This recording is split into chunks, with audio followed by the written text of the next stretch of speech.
All right, so volume. So the, do you have the volume in front of you, the volume in the manual? Yeah. Okay. I have the blue block things. Okay, yeah, good. Okay, so let's take a look at that then.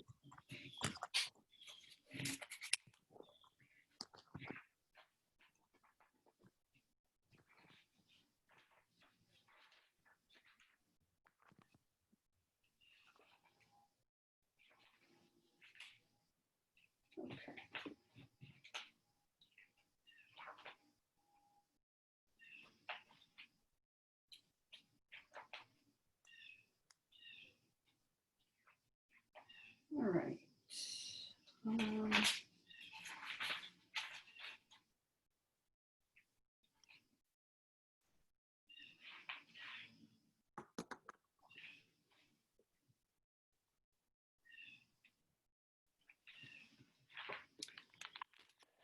Okay, so I'm just trying to figure out where I want to start.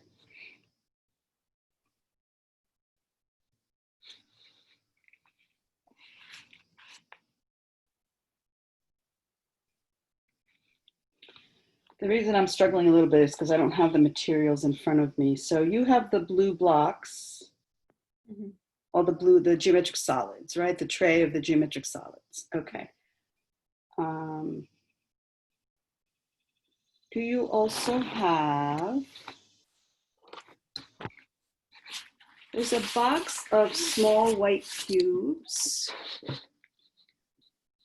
Let me see. Is it white, the box? No, the box is wood, brown wood. Let me check. I think they might be in the other classroom, unless it got moved. I can go check. Oh, no, I have them. Okay, good. Don't drop them. Had that happen in my classroom as well. Okay. These? Yeah. All right. So it's a little hard to show you this without.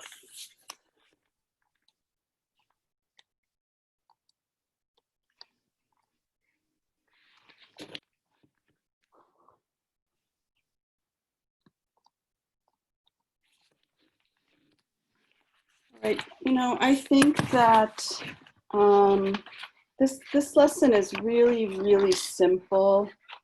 I think I'm going to have you do these preliminary lessons on your own, because not having the materials in front of me, it's going to make it really difficult. Or maybe what we'll do is, you know, maybe later in the year, you're not going to need this stuff until later. Right. So later in the year, maybe once, you know, if I'm at school, I can give you these lessons and show you. But they're really easy enough for you to follow along with the album. All right. It's just a few.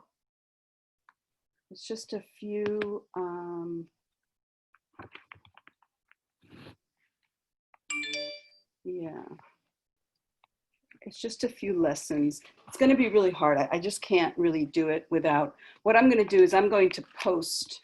So if you open Shannon's album to the first few lessons of volume. Yeah.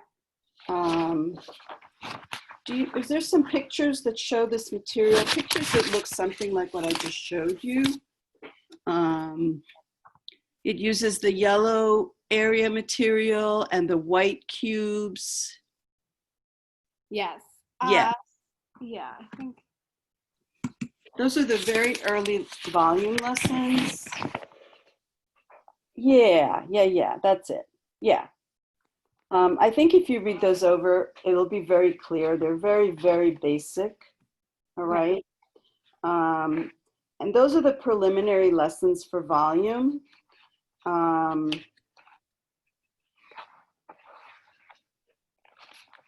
right. And then do you see something in the album about after those preliminary lessons, there's passing from one solid to another solid. Do you have anything that is titled that?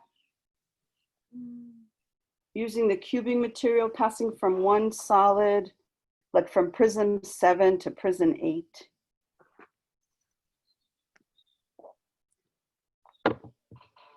She may not have that. I don't think so. Okay, that's fine. All right. So there's the few preliminary lessons, and that's all you use this material for, the white cubing material. Okay. So I'm going to let you do that on your own. All right.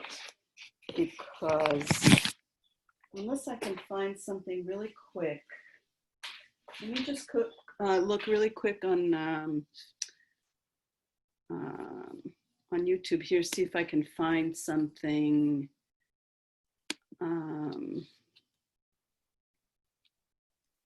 Let me just say, what are these lessons called? Volume of solids. Sorry, volume.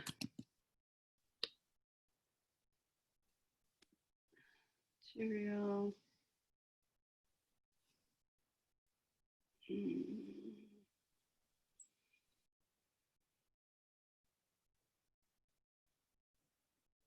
Nope. Montessori.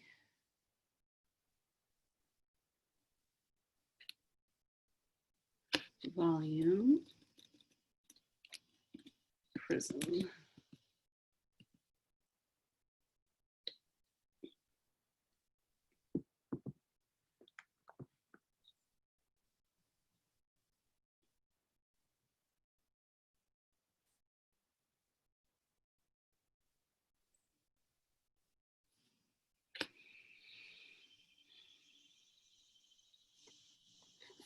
Okay. We'll just go with what I had planned. All right. Share the screen. And all right.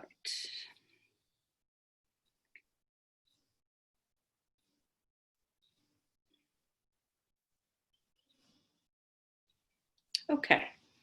So in lower elementary, they have lessons on those geometric solids, that tray of geometric solids, where they learn all the terminology. So let's just take a look at that video so that you see.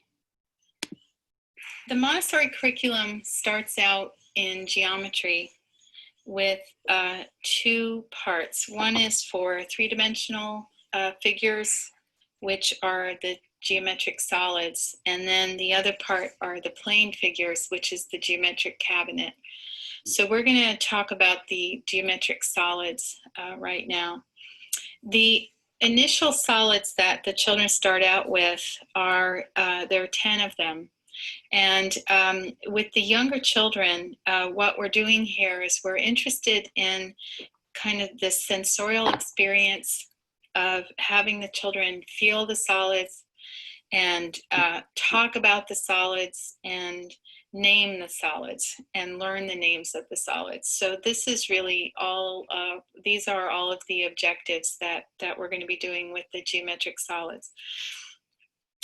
The solids that are in this set are what we normally would do is start out with solids that are more easily recognizable to the child. So, for example, the sphere, and we would talk about the sphere. We hold the sphere, we kind of roll it around in our hands, we gently roll it around on the rug and show that it moves around and that it looks the same any way you look at it. So you're, again, talking about this object, talking about what are the properties of it, what doesn't it have? Well, it doesn't have any flat surfaces at all because everything is round. And it's very smooth and it's very even. It's like I said, the same any way you look at it. So this is called a sphere. And then we take another object that's very similar to what children see in the real world. And this is a cube, and they've played with cubes, blocks when they're little, so they're very familiar with what this shape is. And now we're introducing the fact that it has a name, and the name, its real name is cube. And it's different, again, than the sphere, because the sphere, it rolls.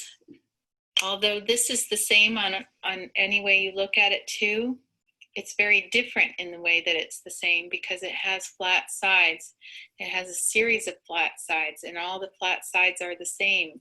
And then they're divided, or they're connected by these lines and these points. So we're not going to be naming all of those right now. We're just going to be talking about it and have the children feel both and really get a sense of, how does this feel? How does this feel? How is this different? And what are these sides called? Well, they're called squares. And a cube, all of the sides are squares. They're all the same. So we take our time and talk about all the properties of a cube. And then another similar shape that the children see all over the place is a cylinder, soup cans, so many things that we see. A glass of water is shaped like a cylinder. So here we would show the properties again, that the cylinder is round, kind of like the sphere on part of it, but then the other part of it is flat.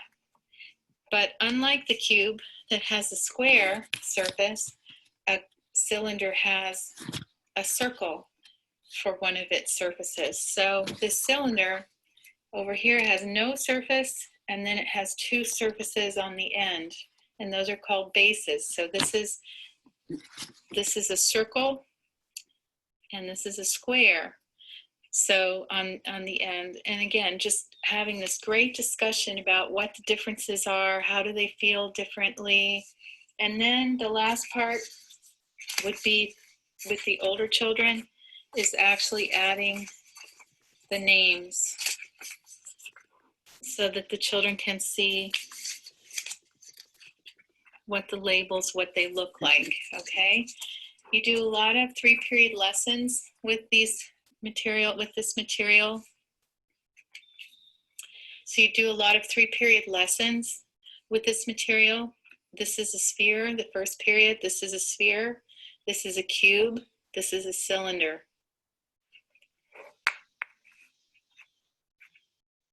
This is a cylinder.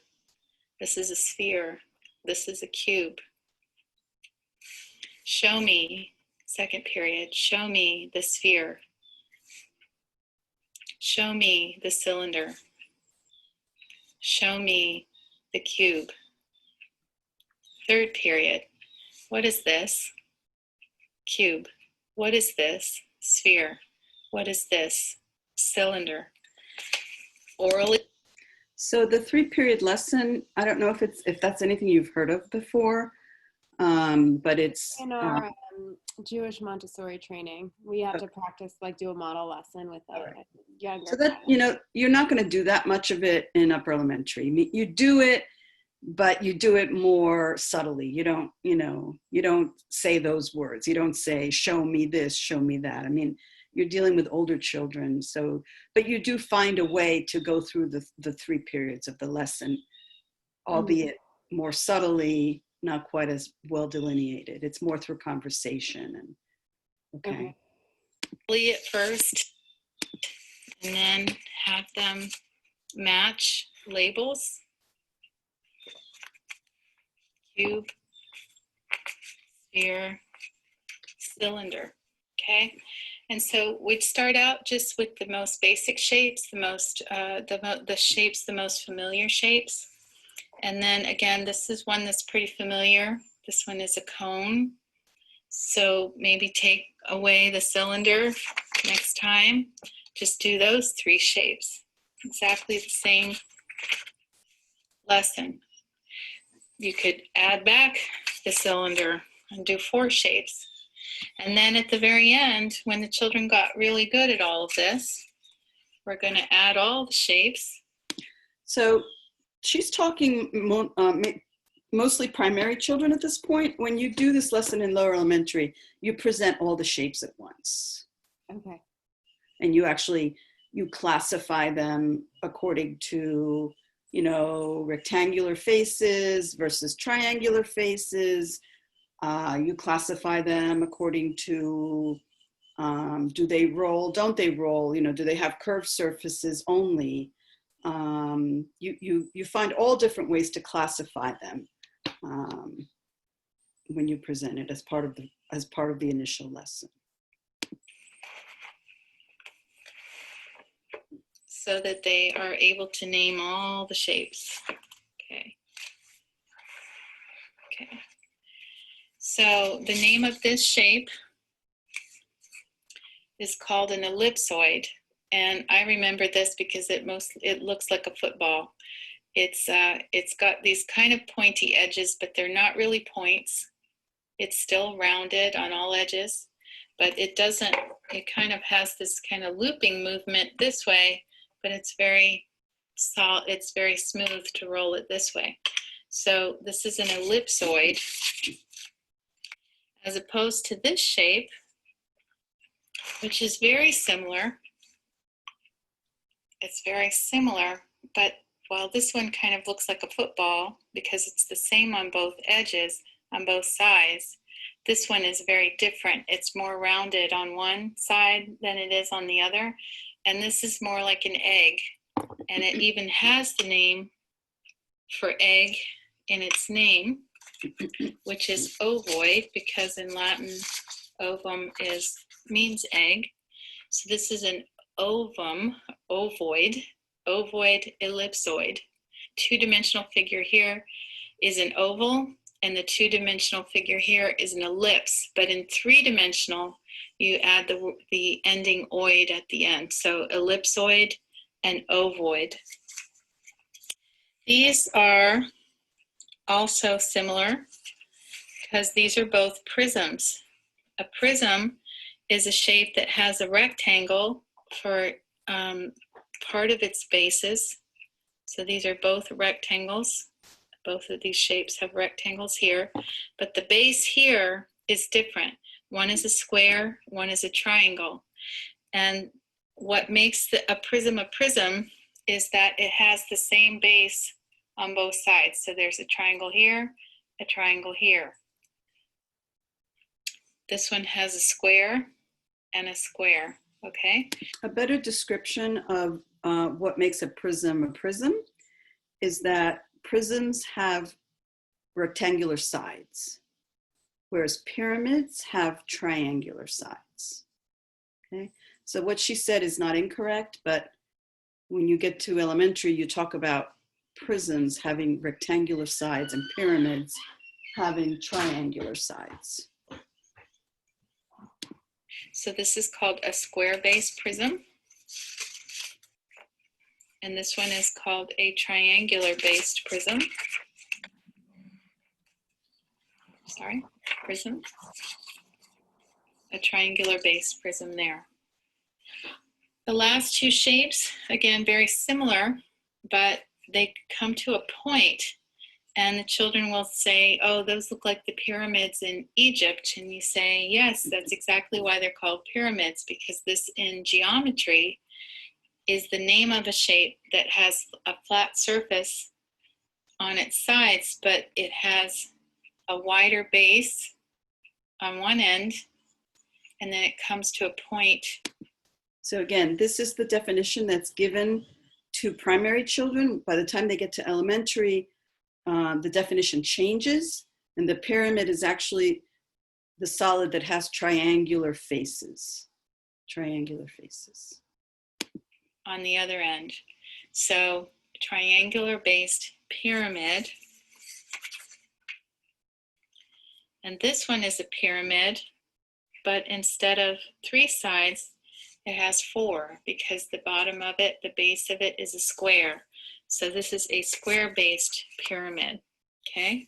So again, you'll see that these are very similar from this side, but they're very different from this side. And they're also very different from this side, okay? So the more you can talk to the children, same here, difference between the prism and the pyramid. Here, here, and here. Okay. So this is these can be done as a group lesson with all the children in a circle when you're Okay, and what lower elementary children do after this presentation is they make a table where they include, I'll show you. So, go ahead and make a table.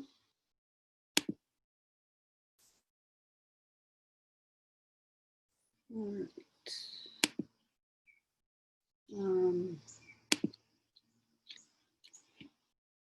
Geometric solids. All right, so they would insert, let's just insert a table here to show what this would look like. Okay. And it's going to be what solid we're talking about. And then we might have something like number of faces, number of bases, shape of base, number of vertices. Okay. And they would go ahead and list all the solids and then count up all these things. All right, so that's what they would do as a follow-up. All right. So let me just add that in here. So you have it.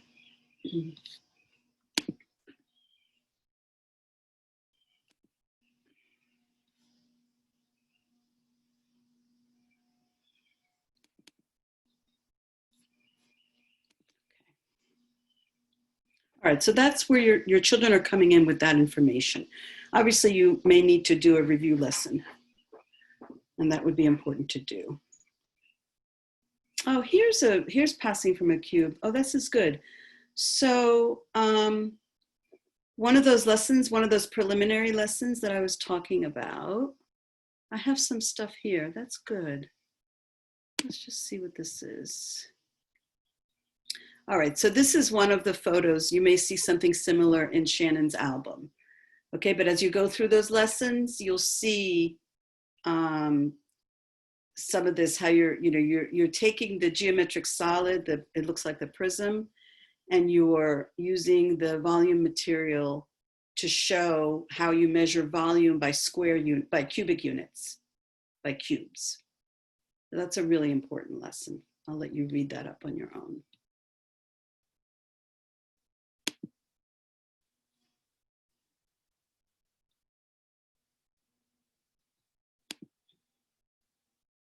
Okay, so I took some pictures of these. They're not great pictures, but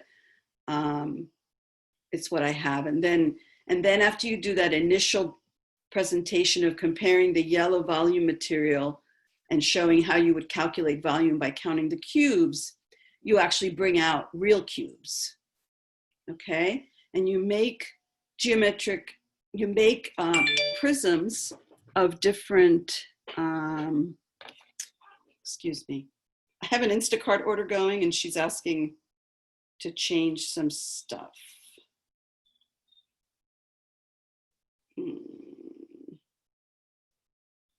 Okay.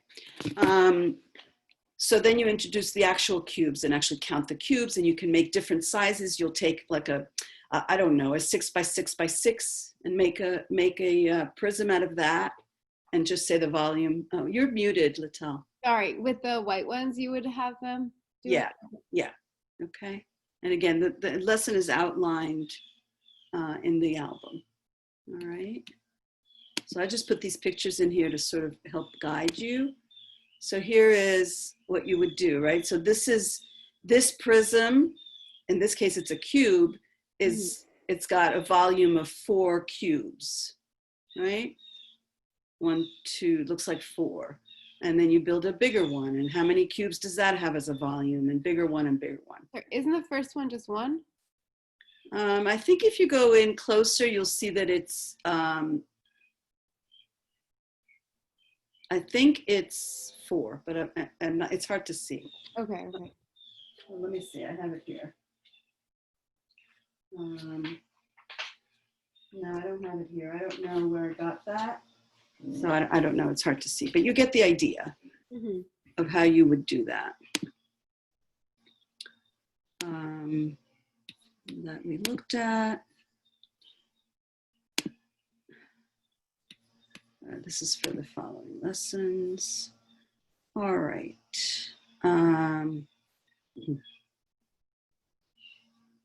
So this is something that it's got to be in her album. You just aren't finding it. So after you do these lessons with the cubes, you would then go to the volume material. There's it's called cubing materials, which is in, I dropped it off because I had it in my home over the summer because I was using it to teach, and I dropped it off in Miriam's classroom. It's a big, huge box of stuff, very heavy. It usually lives in your classroom. Okay. But I'll just quickly show you this video so you get an idea of. Did you put it on the shelves or you just put it on the table that was there? I put it on the table. I'm sorry. It's probably in like back in I got in the girls' class because I was moving the stuff there. Well, it originally was in the girls' class. Oh, No, was it? No, originally it was in your class, so that's fine. Was it like on shelf? It was on like a rolling cart? Yeah. Okay, yeah, I think I put it in the girls' classroom. Okay, all right. Okay, so let's just quickly look at this to give you an idea. This is passing from a cube to a successive cube.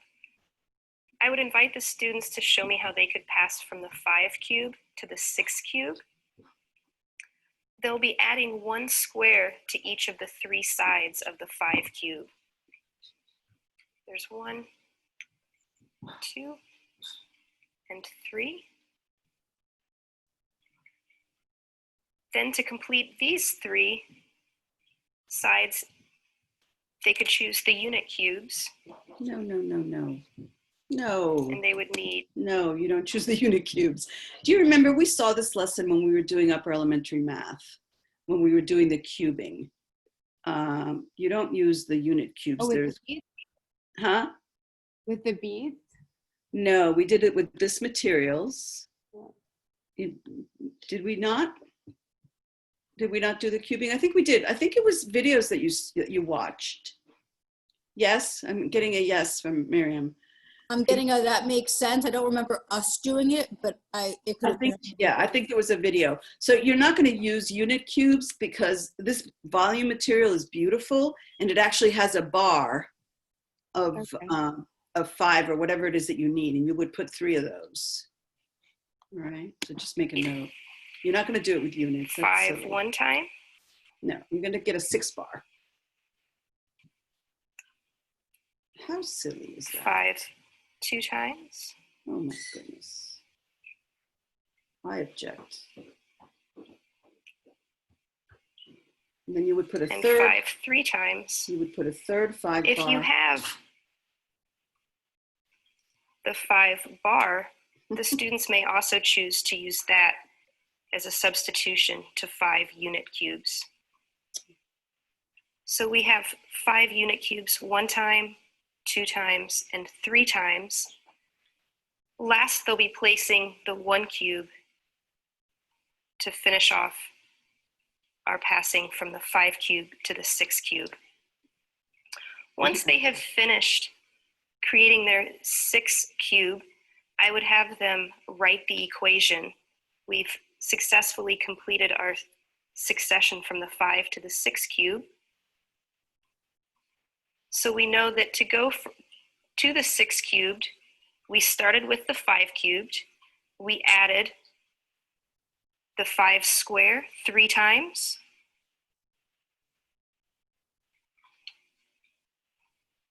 And then we added 5 unit cubes 3 times.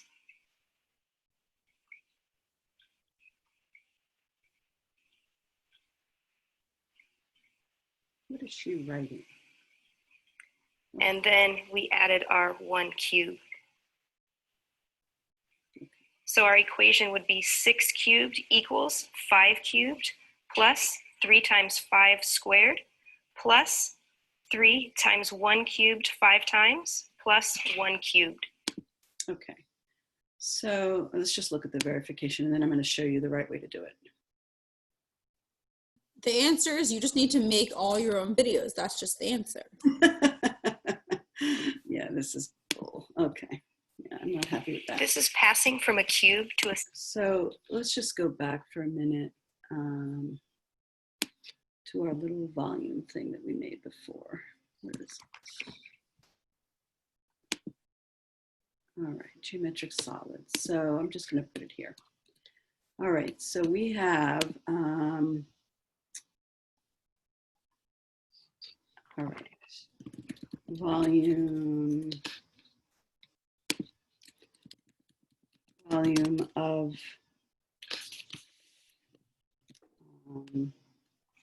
cubes. So you're going to go from the 5 cube to the 6 cube. All right, so the point is that you're going to go from a volume of 5 cubed, which of course equals 5 times 5 times 5. That's the volume of that cube, which is 125.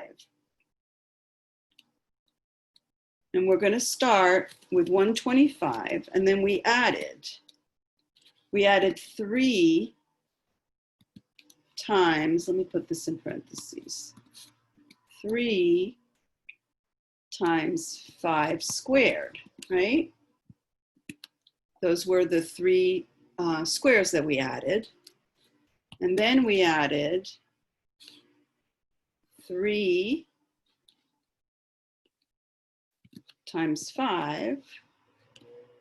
Let me put that in parentheses. So you see how this is just a volume calculation. Before we did it to look at the cube of numbers and how that works, but now we're looking at it as a volume. And then we added the 1 cubed. All right. So when we add all this up, is it 169? What was it? Yeah, I think it was 169. Is that right? I think it's 216. Oh, thank you. 216, which is equal to 6 cubed. All right. So it's a really cool presentation to just show how you increase the volume. So it's a reinforcement of volume calculations.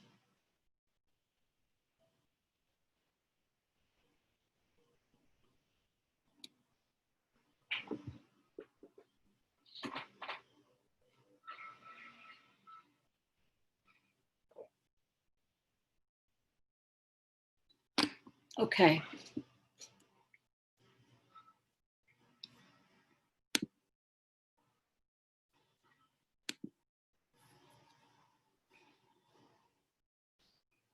All right. So now, move on.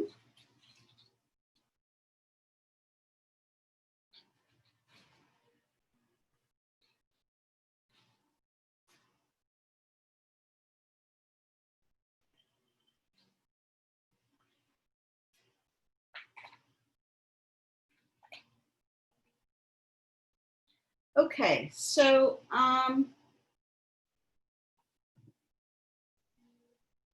the next thing we're going to do is we're going to find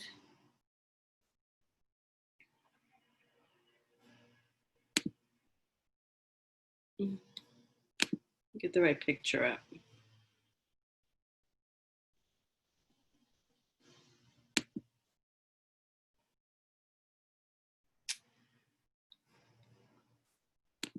you should have these blue hollow metal large geometric solids. So if you look around, you should see these large metal, you'll have yeah, that, there you go, perfect. Oh, beautiful, okay. Yes, so we already know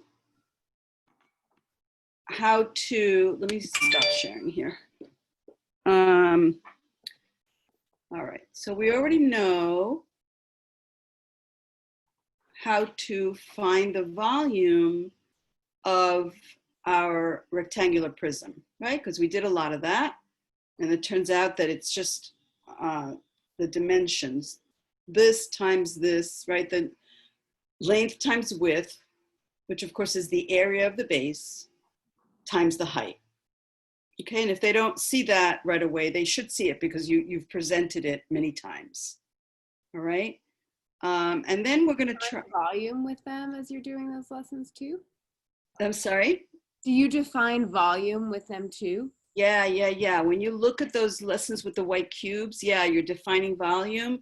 And at some point it actually gets to defining the volume of a rectangular prism, which is just. You define it like as the amount of space something takes up, not just mathematically? Yes, of course. Okay. Well, that's why you have the cubes, Okay. right? That's why you have the cubes. That kind of gives the impression, right, of the amount of space it takes up. Okay. So the point is they've already gotten to the point where they know how to calculate the volume of a rectangular prism. All right, and now we're going to try to calculate the volume of a pyramid that's the same height. So the thing to note is that the volume of a rectangular prism, of course, is the area of the base times the height of the prism, right? So that's got to be clear to them. And then we have these hollow things. Don't ever put water in them. I've seen teachers do that. It rusts them out. Sand or rice or, whatever you have. Coffee beans works. So you basically what you do in the lesson, and you'll go over the lesson yourself, but I'm just going to give you an overview. You say, I wonder how many of the pyramid volumes it takes to fill the rectangular prism, because we're trying to find a connection between the two. And lo and behold, you find that it takes 3, filling up the pyramid 3 times will give you the volume of the rectangular prism. So from there, you come up with the formula that the volume for a pyramid is 1/3 the area of the base times the height. Okay, so you're going to show that the base of these two shapes are equal by literally lining them up. Okay, the bases are equal, there you go, and the height's equal. There you go, all right? So by showing that, then you can safely say that the volume of one is just 1/3 the volume of the other. Okay.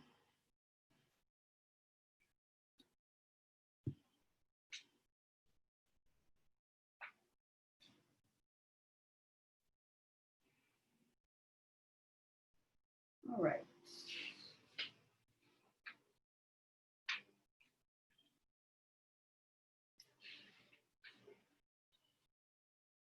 Okay.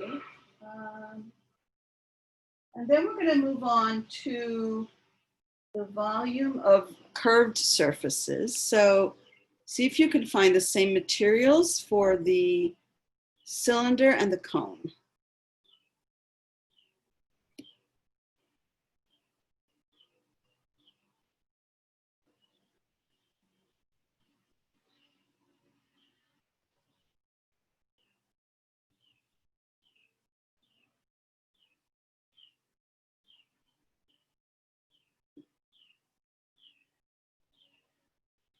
There we are. They're not the hollow ones though. Okay. All right, so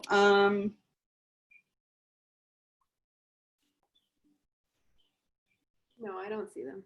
yeah, okay. All right, so if you did have the hollow ones, you would go through the same lesson. The bases are the same, the height is the same, and it's just 1/3, just like before.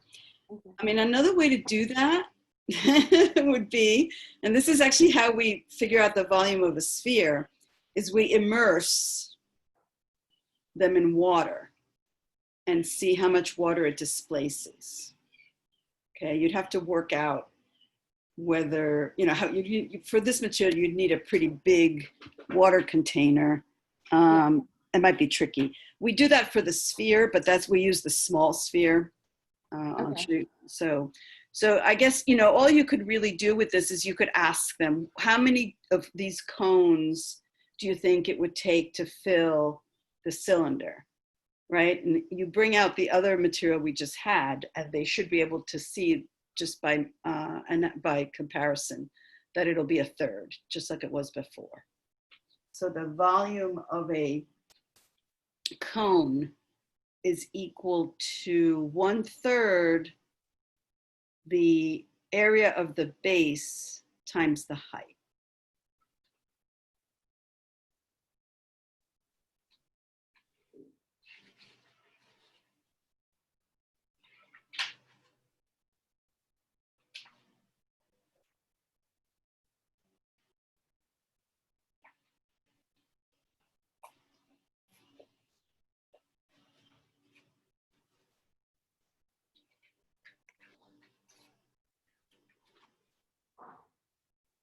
Okay. Would you do a lesson on volume of the cylinder first? Or just it's a comparative? No, because you don't have the material. I mean, if you had the material, you could do either one, Okay. but I would use the other one first. And actually, in the album, they say first you're going to do the solids that don't have any curved surfaces, and then you do the ones with curved surfaces.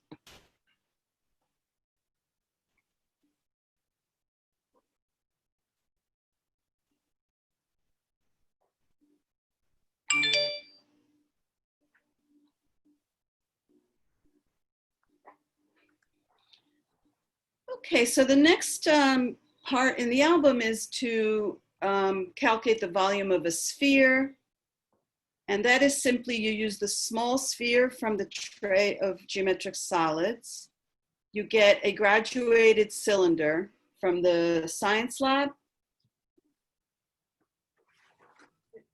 These? Oh, look at that. Look at what we have. Those are all hollow. Are those hollow? These. I think so. Oh my goodness. Yeah. Ah, that's beautiful. They have like an opening. Yeah. Very nice. Okay, so for what I'm talking about, you wouldn't want to use that one. You want to use the solid one. Yeah. And just put it in a graduated cylinder, and you measure the volume of the water. Say you put 100 ml in a graduated cylinder, and then you put the sphere in, and it goes up to 130 ml. Okay, and you can tell the story of Archimedes, right? Yeah. Of his study of buoyancy and how he, went into the bathtub. You know that story? Yeah, I've taught it with my little kids. Yeah. Awesome. Yeah. So there's no reason, always, if you can bring a story in, it's always good, no matter how old the kids are. All right, so that's the volume of a sphere. Now, there is a lesson in here about Archimedes' discovery of the volume of a sphere. And I want to share a video that I found just as I wasn't very familiar with this, and I kind of was interested in understanding it because I've never done this lesson, but it's in here, and it's a really cool, it looks like a really cool lesson. As it's presented as method two of calculating the volume of a sphere, and it's based on Archimedes' derivation of it. So I just want to watch this video just 10 minutes. Hi, this is Gary Rubenstein, and today I'm going to show you how Archimedes used what's called the method. So obviously this is not the way we would present it, okay? This is just as information for us as teachers. To derive the formula for the volume of a sphere, which is V equals 4/3 pi r cubed. He does two proofs of this in his career. One is a geometric proof, and this one he considered more of an informal proof, and it uses something known as the law of the lever. I'm going to show you how that works. Now, the first thing to know about the law of the lever is if I have two equal weights, like in this case, these two circles with equal area, they would balance with the fulcrum if the fulcrum was right in the middle, right between the two things. But if the things have different sizes, then the only way to get them to balance would be to move the fulcrum closer to the larger object. So for instance, as I'm making this other figure smaller, in order for these things to balance, the distance from the fulcrum to the smaller weight has to be bigger. As you can see, if you multiply EG, which is the length from the fulcrum to the bigger weight, times the weight of the bigger thing, which is the area of the circle, in order for them to balance, GF multiplied by the weight of the smaller objects has to equal the same constant, in this case, 74.64. And the smaller that other object is, the closer it needs to, the fulcrum needs to be to the bigger object.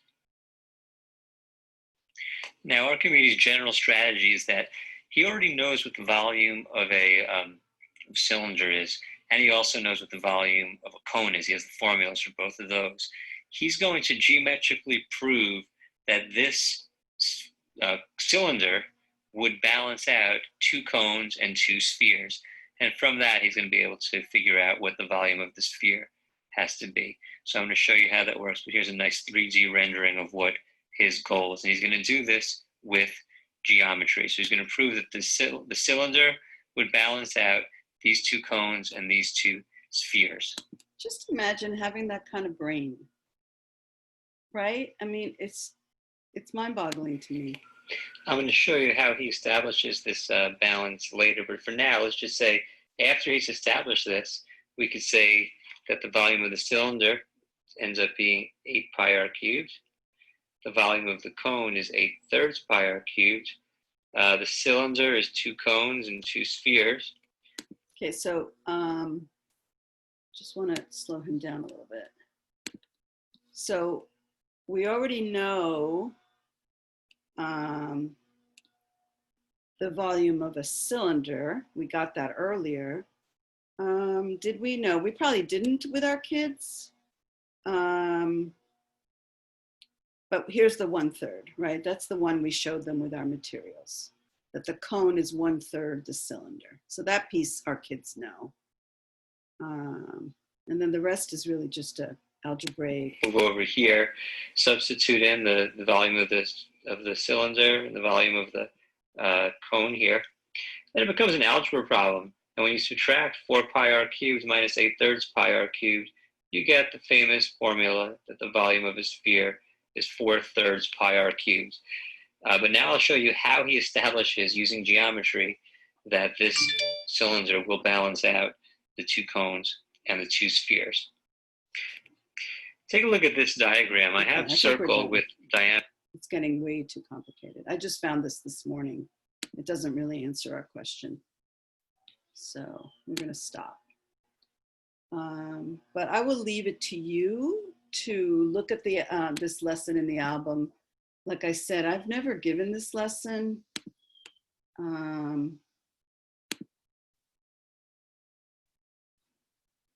Okay. That doesn't really help us. All right. So I think, let's see what else we have. Yeah, there's a whole set of lessons in here, which I've never done with kids, never got this far, of calculating the volume of a sphere, of a cylinder, and of a cone, like the actual formulas. All right.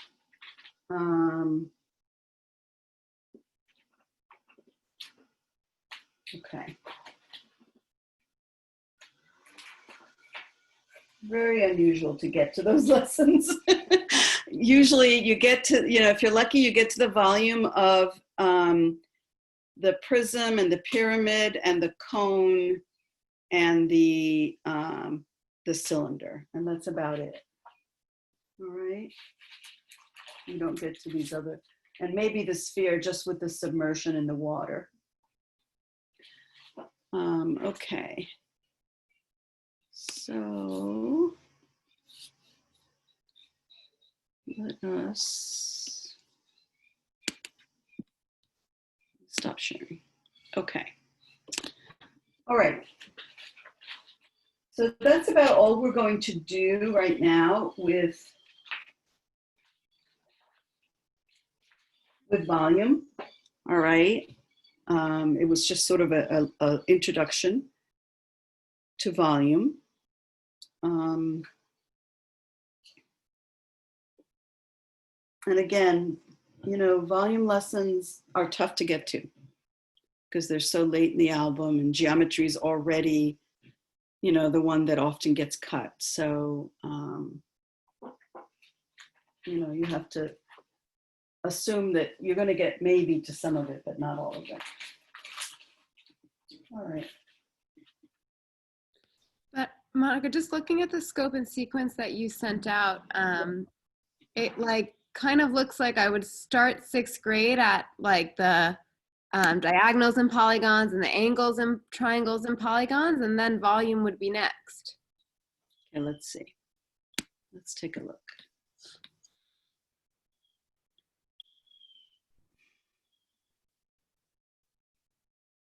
Yeah, it's that copy, the spreadsheet. This one? No, to the left, the copy. Ah, there we go. Okay.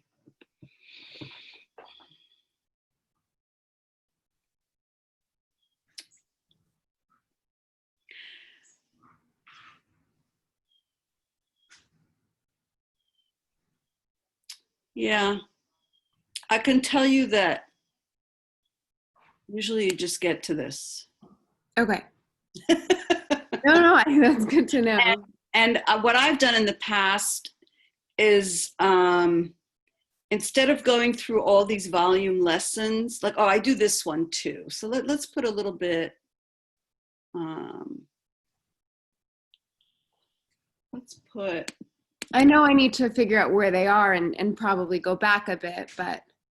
Yeah, I mean, I'm just going to put a little star next to the ones that I do. I don't do these because I usually don't have the materials. The rhombus-based prism and the hexagonal-based prism, I think it's good enough. You come up with the same conclusion that it's always 1/3 of the other one, so I don't bother. I do this one. Okay. And then for this one, I just do the sphere usually. All right. And then I tend to skip and go to surface area because surface area is so much more fun. And as Montessori teachers, we have the luxury of choosing what we teach. It's one of the beauties of working in Montessori that usually, it's true. You're not submitting, lesson plans to your director. And the surface area ones are just really fun. Basically what I do is I take the nets, those nets have you ever seen those? Let me show you. Geometric solid nets.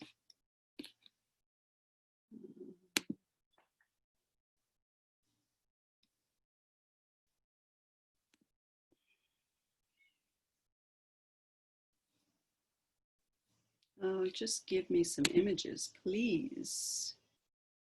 Images. There we go. Okay. So let's look at this, for example. Oh, I'm back where I started. How did that happen? come on, what am I doing here?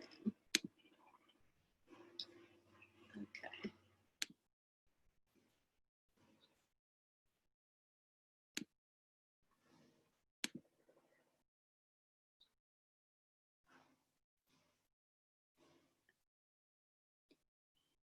All right. So basically what I do is I give them, I start with the geometric solids and I just give them, say, a cube, okay? And I have them start with with tracing the base. Okay, so they put the cube on top of the paper and they trace the base, right? And then they flip it over and trace one of the faces, right? And then they flip it over again to get this other face here. And then they can go sideways to get the two sideways faces. They keep flipping the thing over. We know there's 6 faces because they've already done that analysis. Well, we've got 1, 2, 3, 4, 5. We only have 1 face to go. So they flip that over and they trace it as they go. Do you see what I'm doing? Yeah. Okay. And then I have them cut this out. So they make their own nets. You can also get these nets, just a template, and like what they'll do in lower elementary is you give them the nets already made out, the template, and they cut and fold and form a cube out of the net. You have them decorate it and then they form a cube. Well, in upper elementary, we go the other way. We start with the cube and we make our own net. And then we say, okay, so we've talked about area, the area of a square. We know how to do its length times width. Now we have what we call surface area, which would be the area of the surface of the cube. So if you were to paint this cube or if you were to gift wrap it, what would be the area of how much, paper you would need to cover it?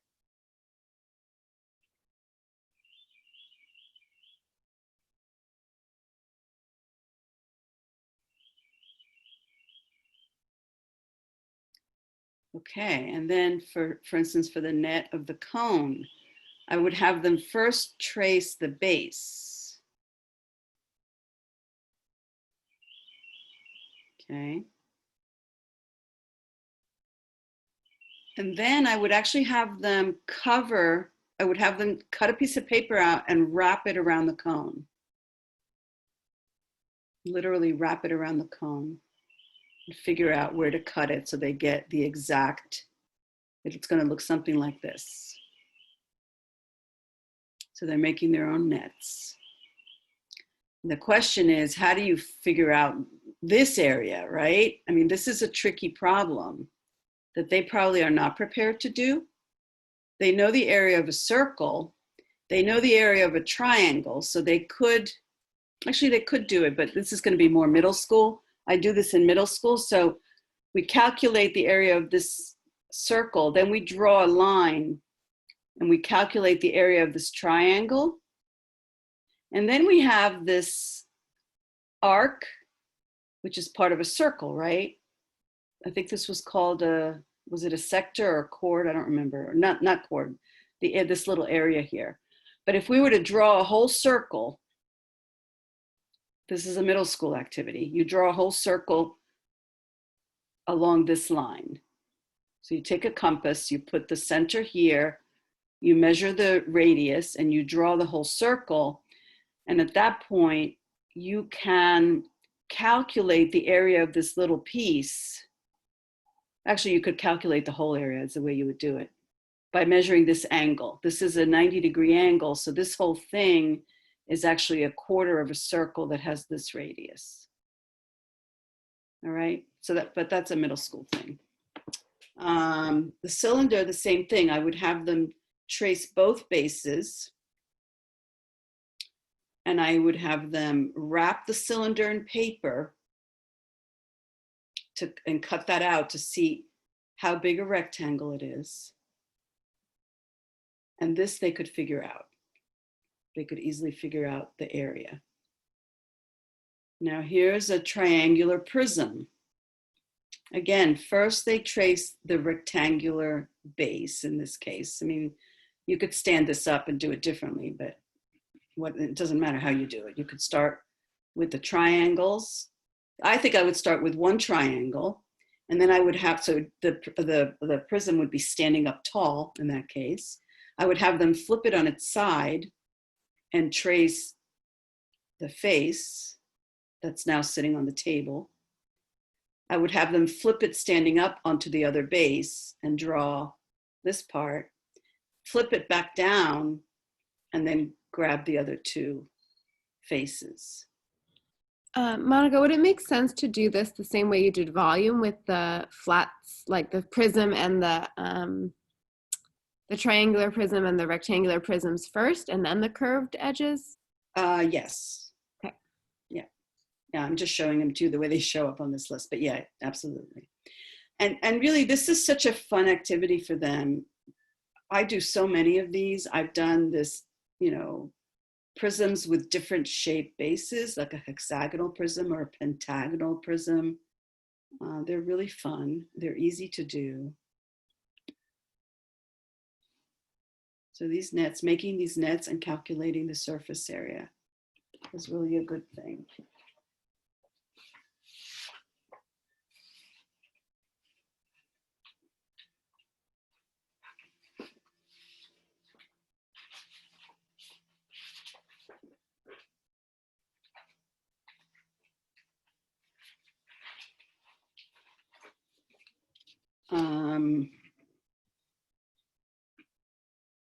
We've gotten really fancy and done these kind of things. We calculate the area of this 1, 2, 3, 4, 5. This looks like a hexagon. 1, 2, 3, 4. Yeah, hexagon. We do it by drawing diagonals and calculating the area of the triangles and then adding everything up. So you end up with 3 triangles inside the pentagon and these outer triangles. And I believe they're all the same. So you make all these discoveries, you're reviewing old lessons of diagonals. This is just so rich. You could spend a month on this, right? It's just really, really terrific. And the beauty of this is that they can make all sorts of discoveries on their own. You'll get a few students, 1 or 2 every year that you do this that will just go nuts. They'll want to stay with this, for a month and just figure it all out. And then you'll have, so you can assign a few of these and then give them the option. If you really enjoy this work, go ahead, see what discoveries you can make. Have them presented to the group. It's just like I've done this, the dodecahedron, which is a 12-sided solid. Deca is 10, do is 2. So it's 12-sided, 12 faces.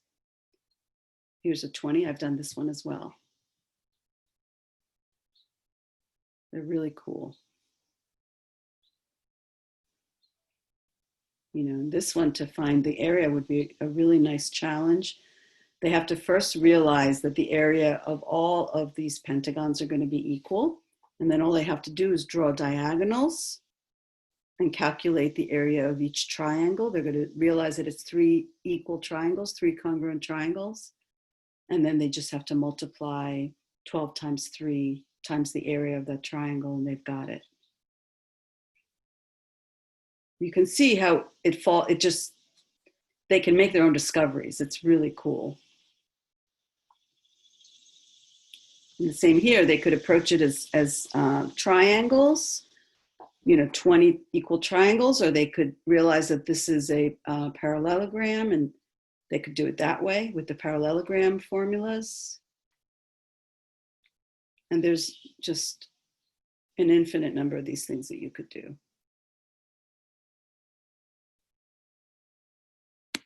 So let me show you some things that I have here. You have to, you give them big paper so they can actually, let me go to the other camera so you can see better. Hold on.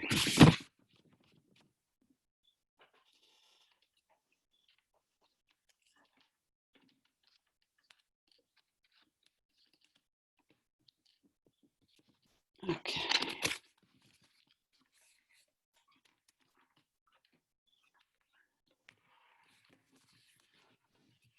Okay.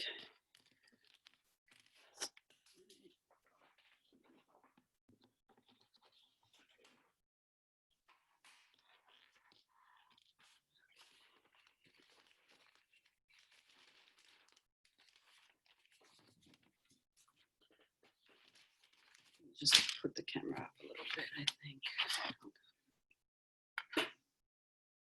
Oops, too much. Okay, so this is a surface area net of a rectangular prism. Okay, and in this case, they used a large geometric solid. You might choose to use, we have smaller ones.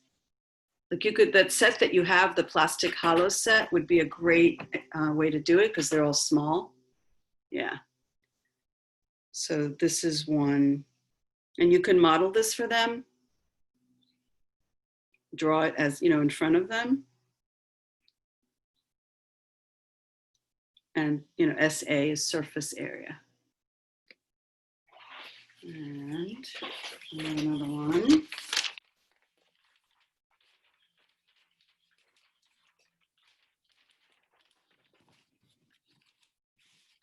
Is for a triangular prism.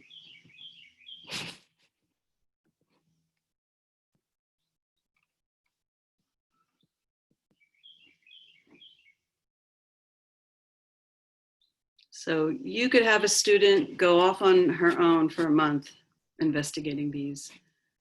And there's just so much learning that happens, right? Not only are they learning about surface area, they're reviewing old formulas that they derived previously. They're practicing their drawing skills, which become really important as they get to high school geometry. It's just endless, right? They're reinforcing the idea of multiplication as repeated addition. I mean, the richness of this work is off the charts.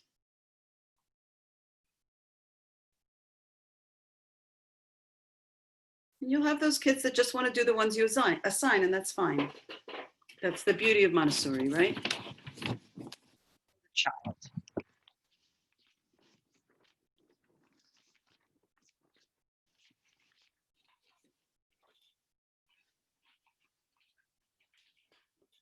Questions?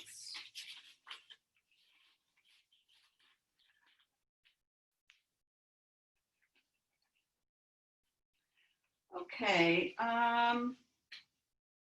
So we really just only have a little bit to go. So instead of taking a break, we're just going to barrel through and finish. Okay. All right. So I just want to show you a few things on measurement. I'm not going to go through there's a lot of measurement lessons here. There's measurement for length, capacity. It's all good stuff. It goes through all of it. I'm just going to show you a little bit just to give you an idea.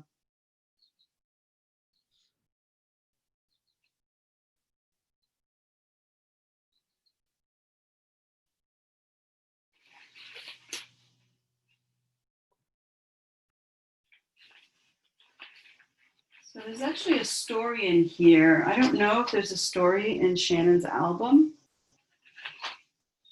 but I think I want to read it because it's really interesting and it'll give you an idea. So in Montessori, whenever you can do stories, you do. Stories are good. There's no way I can take this out of my album because my album is so ridiculously filled. I'd say Montessori in a nutshell, stories are good. Yeah, look how big this album is. It's just ridiculous. It's really 2 volumes. Look at this. It's 2 volumes and for some reason I put them all into one thing, the one binder. I really need to split this up because I can't even take this out. Okay. So this is really interesting. And, you know, I can certainly share this particular story with you, or you can find your own story, or, you know, whatever. Or you can find a book, and there might be pictures. I'm sure there are picture books talking about, I know that in lower elementary, I've used books like How Big is a Foot? There's all these great activities. I've used that one with my third grade. Yeah. Yeah. They love it. And we like act it out. We like walk around the room and yeah, it's just beautiful. And I'm sure that there's other, like, I know there's I don't know if you've ever used the mathematician that measured the earth. Eratosthenes, it's the story of Eratosthenes. And it's a beautiful book. It's a beautiful book. And it, you then get to go outside and, you know, figure out the height of a tree or the height of the flagpole. oh. Based on that book, because it talks about how Eratosthenes figured out the circumference of the earth to within like 5% or something. I think he was off by like 200 miles. And this was what, 2,000 years ago or 1,000 years ago? I don't know. And he did it just based on the height of shadows in 2 different cities. Wow. You know, triangulating between them. And so there's so many good books. So I'm sure you could find like How Big is a Foot, but for upper elementary, you know, some other version. I can't think of the title right now, but I'm sure you're familiar with, this is sort of a separate topic, but the How Big is a Million books. Do you know those? How Big is a Million? How Big is... I think so. I haven't used them. All right, those are fabulous, fabulous books. The beauty of those books is that the examples that they give you in the books are true to life, have been mathematically calculated. And in the back of the book, they show you the actual mathematical calculations that they did. And they're all really simple, that kids can do it. You know, and kids can understand it. Upper elementary kids can understand it. So they're really awesome, awesome books. How Big is a Million? And there's a whole series of them. And they're fabulous. You really only need one of them. Okay. But that might be a really good way for you to start your science curriculum if you're going to be doing a lot of measurement. That's what I was thinking about. But our curriculum is human biology this year. Like That's fine, because it talks about really, really big numbers, really, really small numbers. So it's not a bad, it's think about it. I think I'm gonna use that to kick off my science curriculum, just to get them to think about, you know, how small is an atom or a cell in the body? That's a good idea, yeah.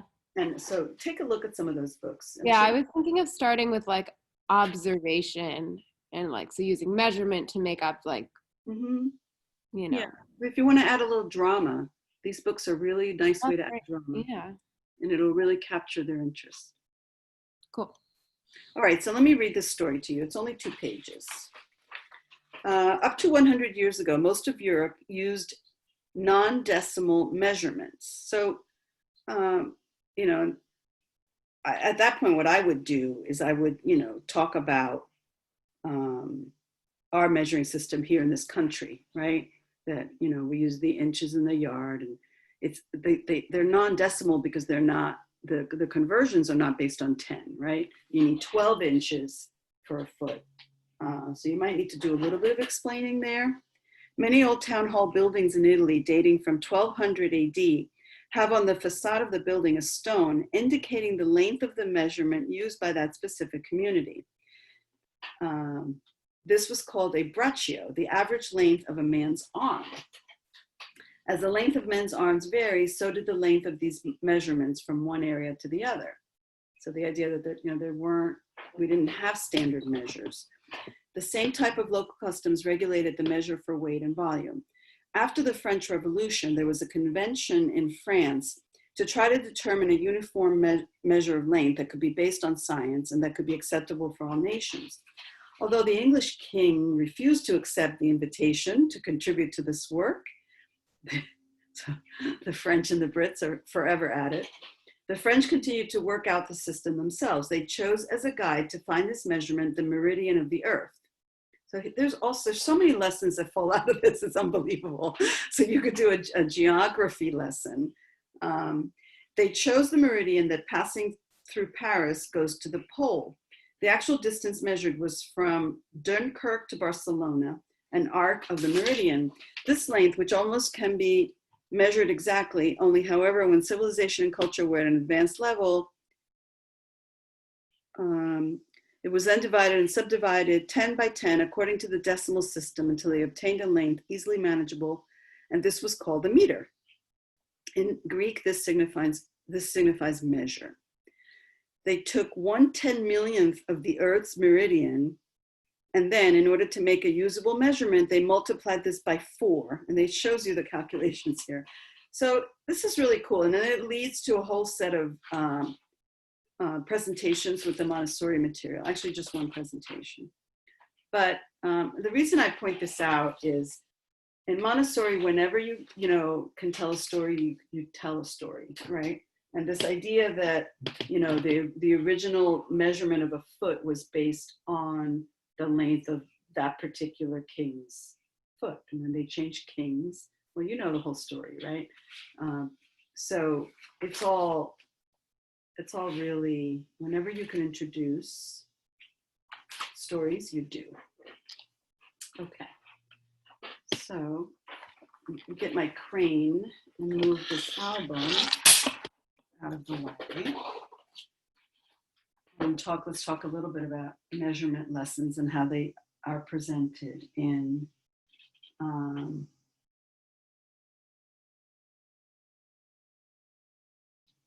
okay.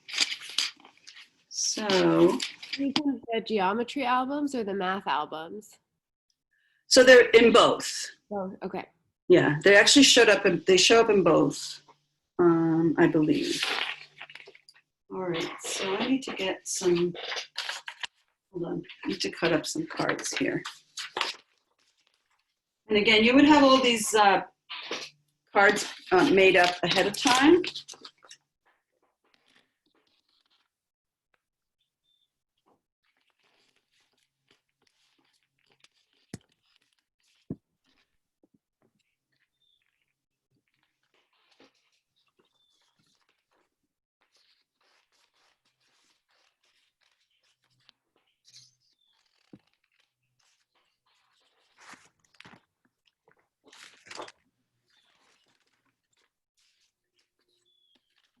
So,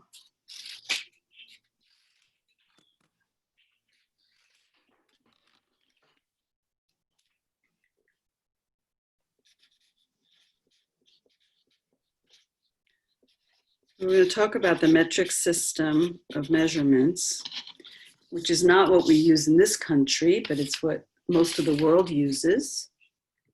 And we have, so we measure length, and the basic measure of length in the metric system is the meter. Right, and then we have weight.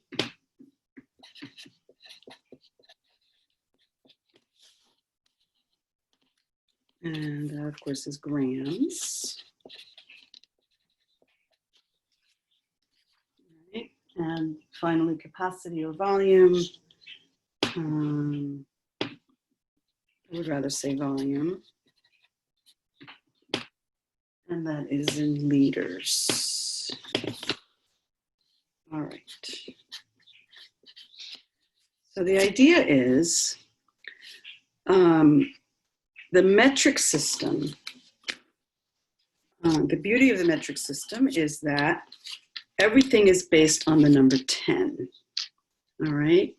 So I'm going to start with the word meter. All right. We're going to look at length first. And Sorry, do you do temperature or no? not as part of this because not as part of this. Just this is actually, this lesson that I'm showing you is actually a language lesson. Okay. Okay, okay. It's not even a math lesson. You give it in math, in science, but it's a language lesson. That's how Montessori approaches it. Yeah, no, I'm just curious because usually when I teach metric, I do all four. So Yeah, but so you can't give the same language lesson when it comes to temperature. So it's not relevant here. I see. Okay. All right. So we have our root word, because they study in language, they study root words. So meter is our root word. All right. And then we have some prefixes. They know what these things are. They study prefixes, suffixes. And then we have a whole bunch of prefixes. Okay. So I am going to make some labels for my prefixes.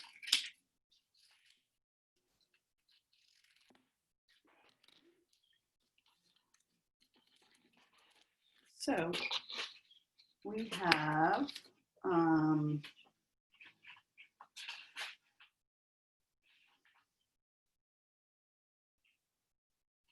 all right. So we're going to have kilo and hecto. These are all my prefixes. Deca with a K. And deci. Going back to the language of it all, because that's what I'm thinking about. When would they have, like, where in the scope and sequence of language theoretically would like prefix, suffix, root go? It's very early. I think that's mostly lower elementary. Okay, so you're saying, okay, because I'm like, I thought in our scope and sequence that I've been looking at, so you're saying, okay, they already would have done that. Okay. Yeah, I think that's lower elementary. It doesn't even show up in our towers, our drawers. We found that actually there are, like, when we were going through the materials, we found that there's extra ones, like ones that weren't out, to go over prefix and suffixes more, but they're not currently out. No, they're lower L. Okay. Phew. You're hopefully beyond that. Oh, thank God. I was like, where do I fit that? Yeah, no. Good question. Then we have centi and milli. All right, so kilo, I just want to look at what these prefixes mean. Kilo means 1,000 of something, okay? Kilo means 1,000. Hecto means 100. Hecto means 100. I'm going to use the back of these. Do I want to use the back of these, or am I going to reuse these? No, I don't want to use the back of those. Let me cut some more.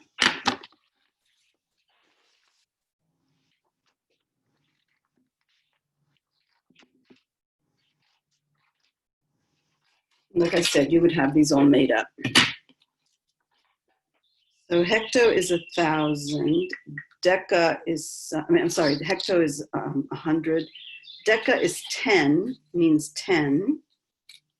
Deci means tenth.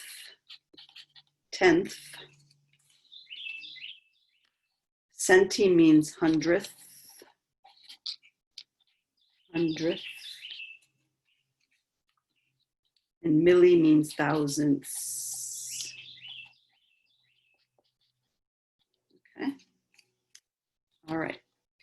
So my basic unit of measure for length is the meter, and that is the basic unit.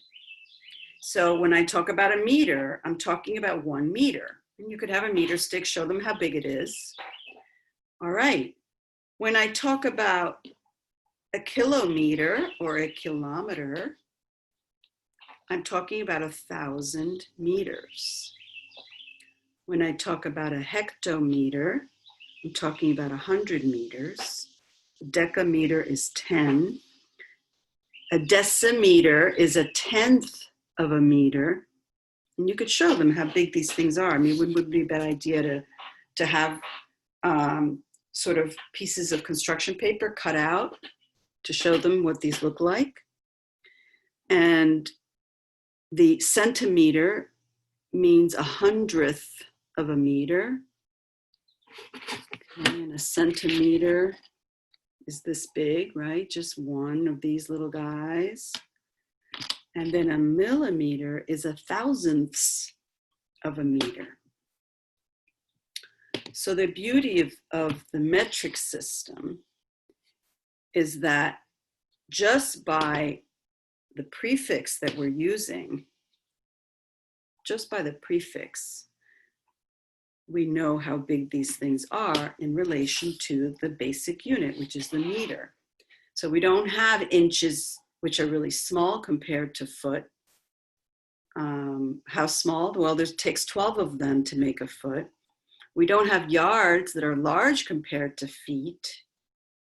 And we know it takes 3 feet to make a yard. It's always a meter. That's the root word that we always use. And then we have our prefixes, and our prefixes tell us how much they're worth. So if I wanted to, instead of looking at length, if I wanted to look at weight, for instance, if I wanted to look at weight, that's volume, then the basic unit, the root word is grams. So if I'm talking about kilograms, it's 1,000 grams. If I'm talking about hectograms, it's 100. If I'm talking about decagrams, it's 10 of them. Decigrams, it's a tenth of a gram. Centigram is 100th of a gram. And I would have weights. We have weights in the science lab. I would show them how big or how heavy is a gram, how heavy is a kilogram. I would have them, as many of them as you can get. You could even have a scale there and measure, weigh them. And then a milligram is 1,000ths of a gram. If you don't have scales for some, like you don't have weights for some of these, you could just get an object that, weighs approximately that, have a scale so that they get a sense of how big these things are. So this is a beautiful, beautiful thing.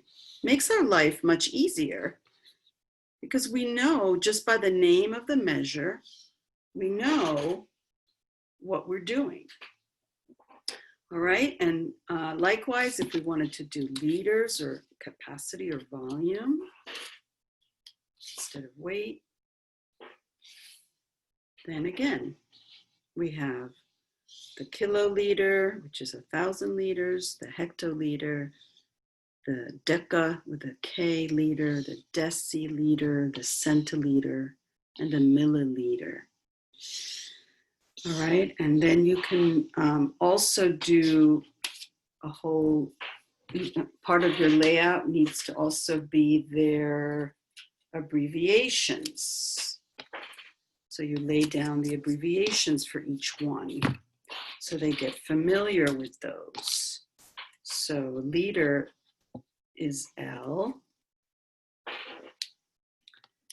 right? A kiloliter is KL.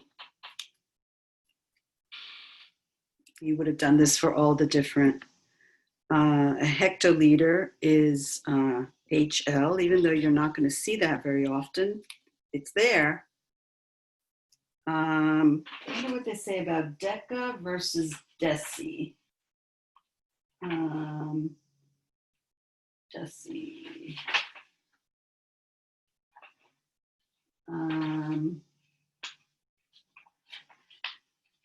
So let's see if I have deci.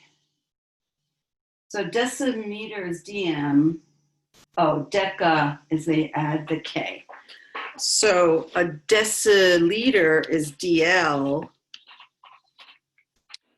and a decaliter,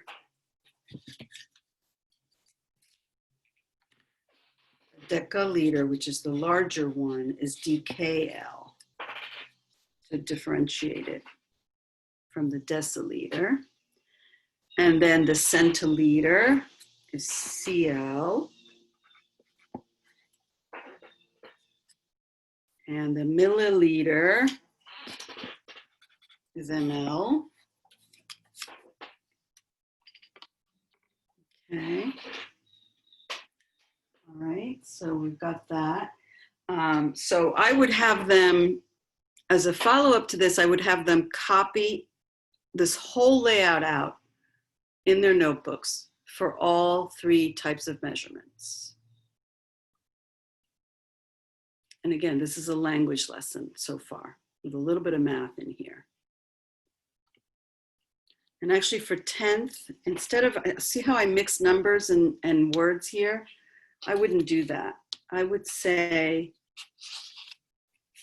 0.1 for 10th. I would say 0.01 for 100th. And I would say 0.001 for thousandths. Okay, I might also include the words themselves, but the numbers I think are, in this case, you want to be consistent. You're going to do either numbers or words. So they would copy this table down for all 3 types of measurements: length, volume, and weight. All right.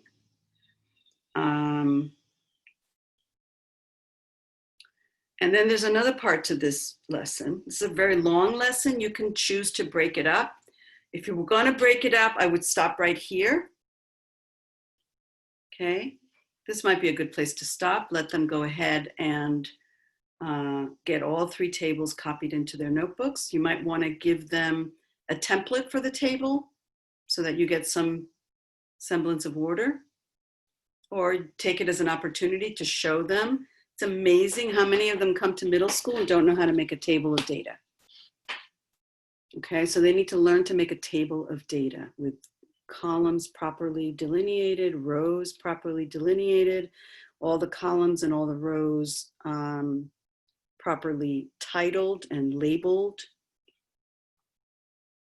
These are things all that you should, think about when you're doing science as well. Obviously, you know what to do with that. All right, so then the next lesson, after you're done with all this, I'm going to put this away. I'm actually going to save it for next time I do this lesson.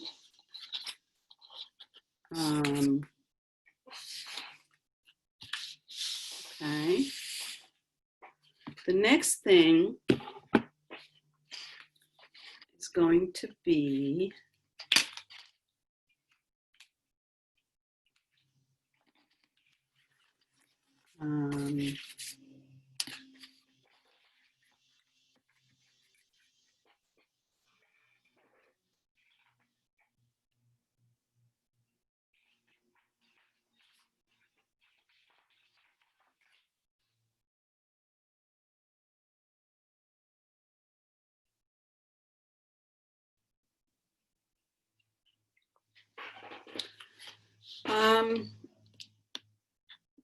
There is a material in your classroom that we went over called the decimal board.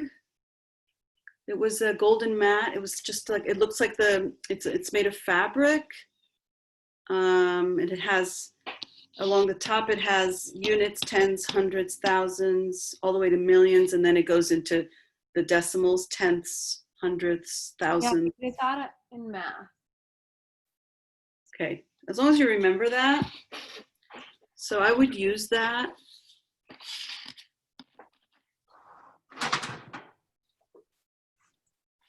It's very dusty. I'm gonna make my own. All right, yeah, I would definitely use that, or you can make your own the way I am. I'm gonna put my my units here, and then I did this wrong last time. I'm gonna go that way. So 10. No, I'm doing it wrong again. Isn't that ridiculous? 10, 100, 1,000. In this case, that's all I need. And here I need tenth, sorry, tenth, hundredth, and thousands. So I made my own little mat here. What I would do if you were using the mat is I would fold over the edges. You only need to the thousands and the thousands in both directions. All right, so I would fold that over and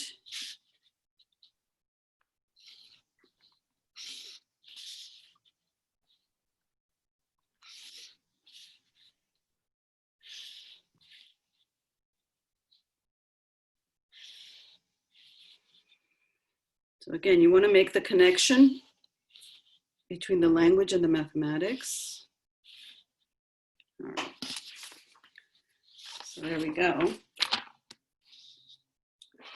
So I'm going to go back to our words.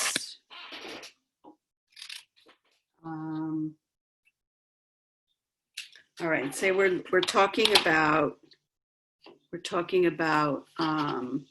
length. Okay, so our basic unit is a meter. All right. So 1 meter.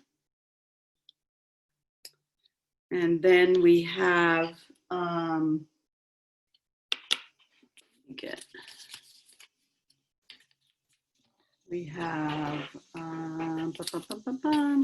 come back. That goes away. All right. Oh, I'm going to use liters because that's how I wrote. I don't have the other ones. I'm going to go for liter instead of meter, just because I have that. Where's my liter? All right, let me just collect these first.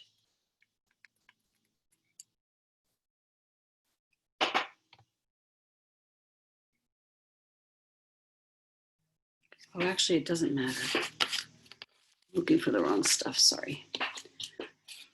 This, I need deca. I need centi, milli. I think I got them all. Hecto. Doesn't really matter what I'm using. So kilo means 1,000, right? So I'm going to put kilo there. After kilo, we have hecto. Let's put them this way, okay, because they fit. I have hecto.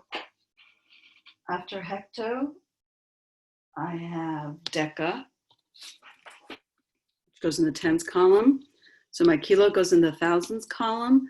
My hecto goes in my hundreds column. My deca goes in my tens column.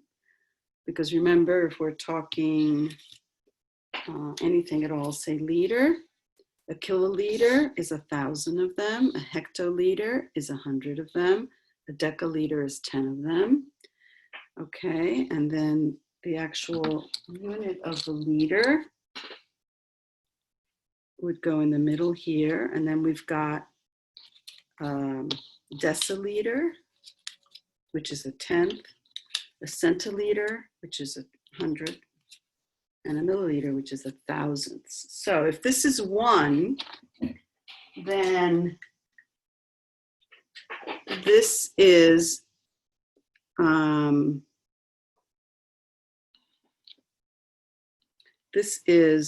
right here. This is 10 to the first. This is 10. I'm sorry, I put that in the wrong place right there. This is 10 squared. Okay, so I would say this is to take it this far, you've got to make sure that they've done powers. So I would say that this is at least, it wouldn't be 4th grade, I don't think, unless they've done powers. It would be more 5th grade. So you could do the language part of the lesson, you could do 4th grade if you wanted. But this part, you got to make sure they know their powers. And the thousand are, am I writing these correctly? Yeah, okay. All right, a 1 is 10 to the 0. That's a whole lesson in itself that you have to make sure they've had. It comes up in math. And then this one is 10 to the negative 1. 10 to the negative 1. Centi is 10 to the negative 2. And milli is 10 to the negative 3. Okay, so a kiloliter or a kilometer, or kilograms, doesn't matter which one you're using. All 3 we can put here. A kilo anything means 1,000 or 10 to the 3rd. Hecto means 100 or 10 squared. Deca means 10 to the 1st or 10. And then deci means 10 to the negative 1, which is 1/10. Centi is 10 to the negative 2, which is 100th. And milli is 10 to the negative 3, which is 1,000ths. So what are we doing as we move in this direction? We are multiplying by 10 every time. And what are we doing as we move in this direction? We are dividing by 10 every time.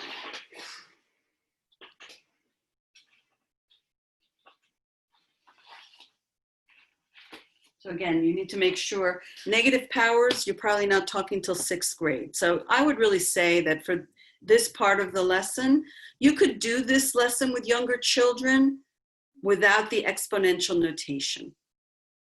You could do everything except an exponential notation. Right. As long as they've had decimals, right? You got to make sure they've had decimals. If you're going to do the full lesson with the exponential notation, you're really talking 6th grade, because they're not going to get to negative exponents until they're in 6th grade.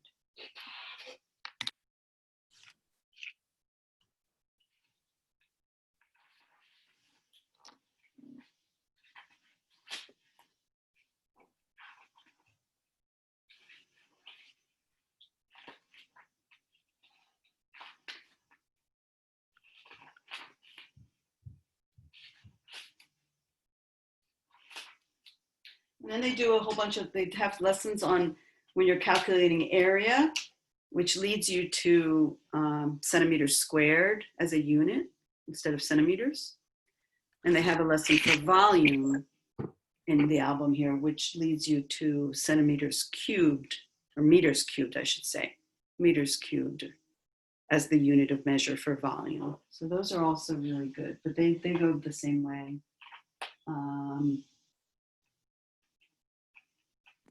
And so this idea right here is, the reason I showed you all this is because I wanted you to see, whenever possible, first we tell a story whenever possible, we do a language lesson, which will be in the form of etymology or prefix and root word, sometimes a suffix. Like you saw the suffix when we were talking about the geometric solids, the ovoid and the ellipsoid, that the suffix OID goes from the 2-dimensional to the 3-dimensional. So that would be a really good lesson there, a language lesson. So we always in Montessori bring a story when we can, make it a language lesson if you're learning terminology. And there's lots and lots. In lower elementary, there are tons of stories and etymology lessons for all of the geometric terminology. And some of them are really cool.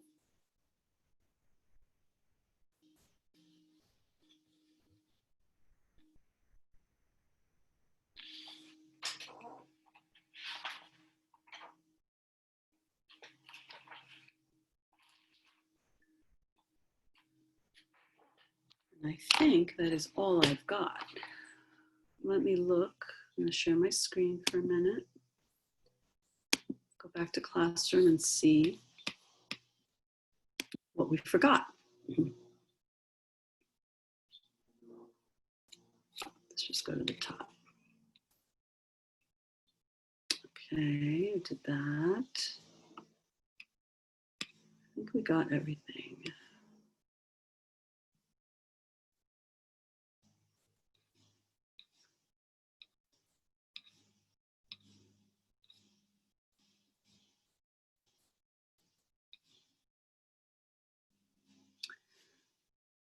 So, I did forget something. This is a beautiful thing I want to show you. You guys okay without a break? We'll be done in a few minutes. Do you need like a 5-minute break or something? Okay. I can't hear anybody. I can't hear anybody. Hello, can you hear me? I still can't hear you. You talking? I can hear you. Lital, Okay, how about you? I'm good. Okay. Yeah, it's okay. Okay, good. All right. Any questions on what we did on the measurement? It's okay. It's clear.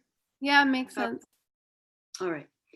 All right. So the other thing I wanted to show you, let me see if this is the last thing.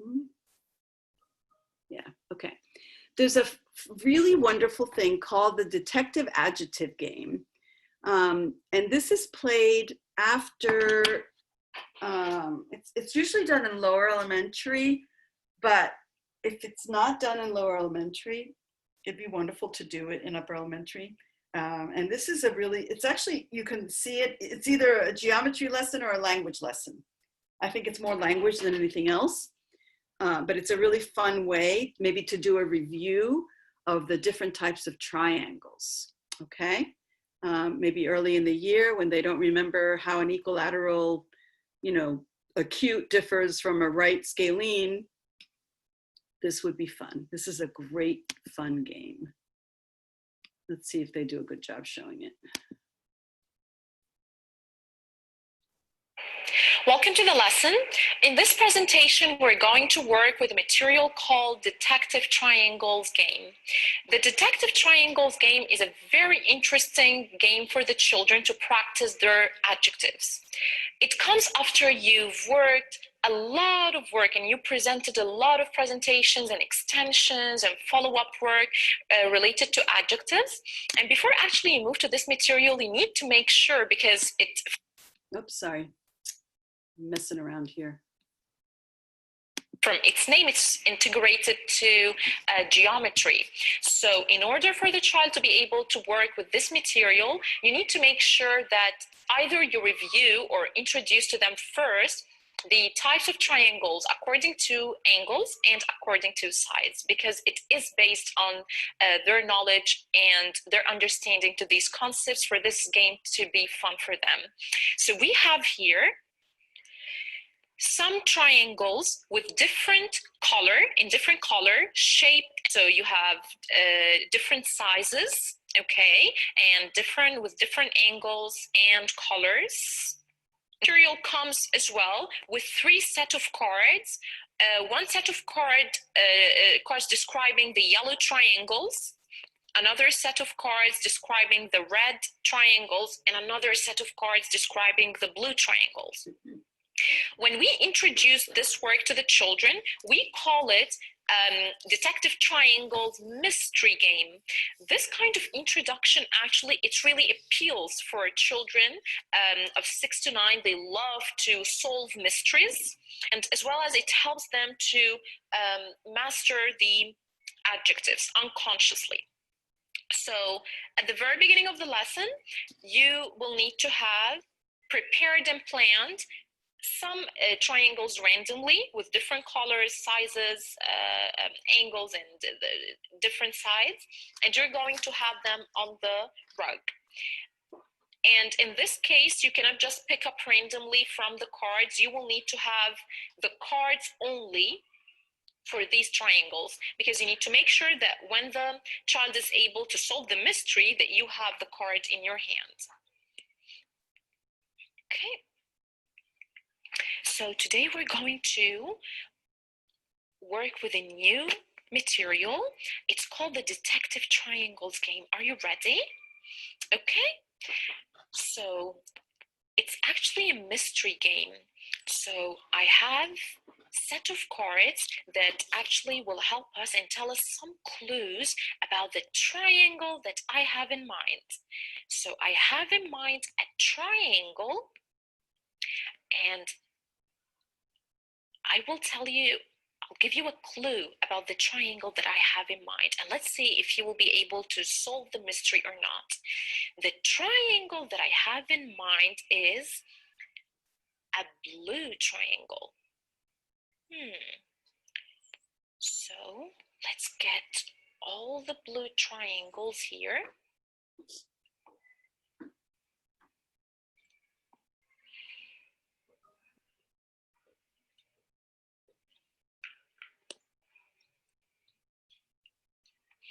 Okay. Okay. Now,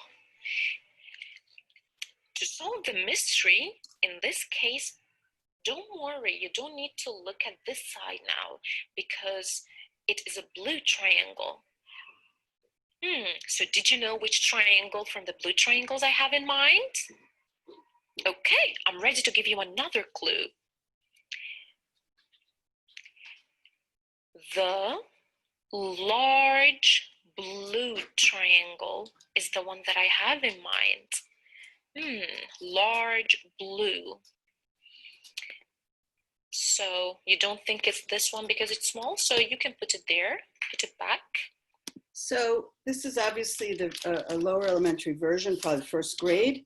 If you were doing this with fourth graders, which is what I would recommend, is you start using the terminology that they know. Okay, so the triangle I'm looking for is blue. Great. The triangle I'm looking for has an obtuse angle, right? The triangle I'm looking for has 2 sides equal, or these isosceles. All right, so you would change the language to make it more appropriate for upper elementary. And you don't think it's this one as well? Okay, you can put it back. And you think that these are large? Do you think this is large or medium-sized compared to the other ones? Kind of medium-sized? Okay, so you can put it back. Let's see. Do you think this is medium-sized as well? All right, let's put it back.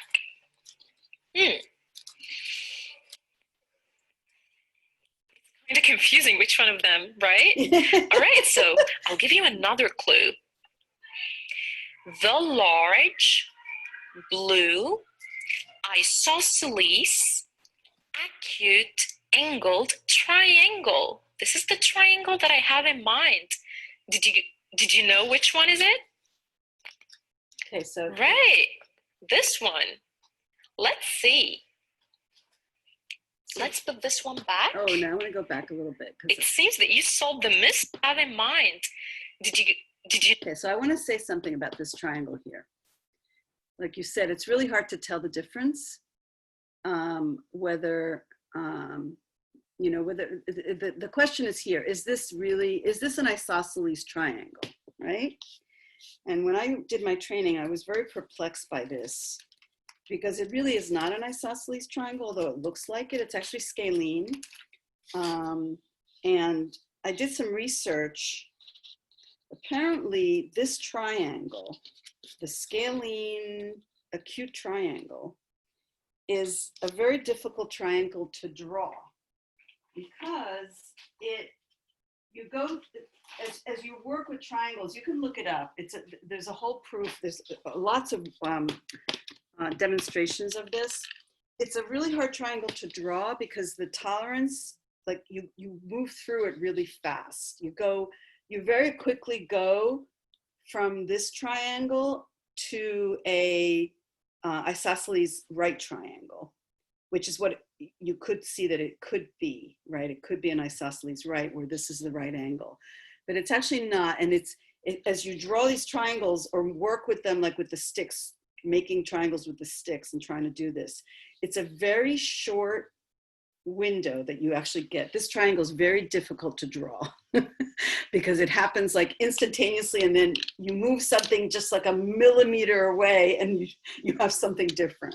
So it's a really interesting, if you're interested in researching it. I was interested because I tried to draw it, and it's one of the 7 triangles that are presented in lower elementary, this isosceles acute. Actually, no, it's an acute scalene, and it's very, very difficult to draw. It just doesn't happen very easily. Okay, that was just a little sideline. Do you know which one is it? It's oh, well, I'm sorry, I thought you were asking a question. That wasn't you? Right, this one. Let's see. Let's put this one back. It seems that you solved the mystery here. Let's check. The large, it is large, blue, isosceles, yes, we have 2 equal sides here. Acute angled triangle, yes, the angles are acute, you got it, okay. So I have another card here, who's ready? All right, so you get the idea. And kids can play this with each other as a follow-up. They select a card describing a triangle, and the partner has to guess, given clues by elimination, what triangle they're thinking of. And in upper elementary, you wouldn't, you might actually have to use the large versus medium versus small criteria, because I think they have 3 of these. There's 3 acute isosceles triangles that are blue, 1 small, 1 medium, 1 large. You could take that out if you don't want to go there, but you just leave it in. And it's a kind of a fun game, and it's a really good way to review and make sure that the kids know all their triangles and what they're called. This would be a 4th grade lesson.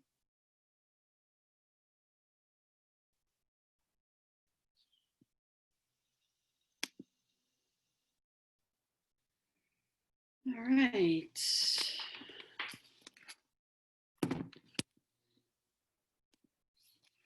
I think we've come to the end of what I have prepared.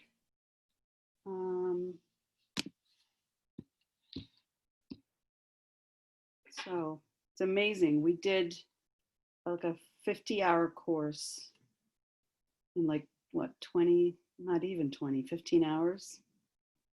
And you got a taste of pretty much all the main pieces. That was not an easy task to get that done. I've never done that before. Rivki was like, how quickly can you teach upper elementary geometry? I'm like, I don't know. It's usually like 40, 50 hours.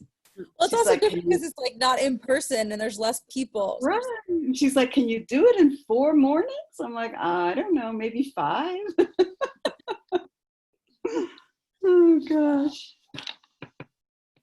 Amazing. So any questions, any thoughts?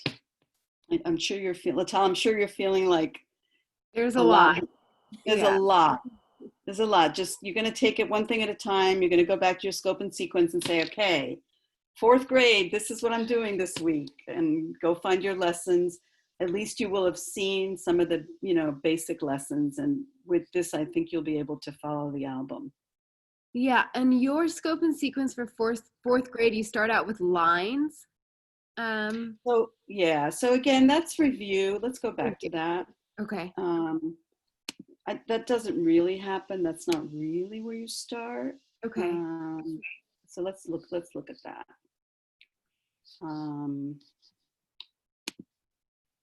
Okay.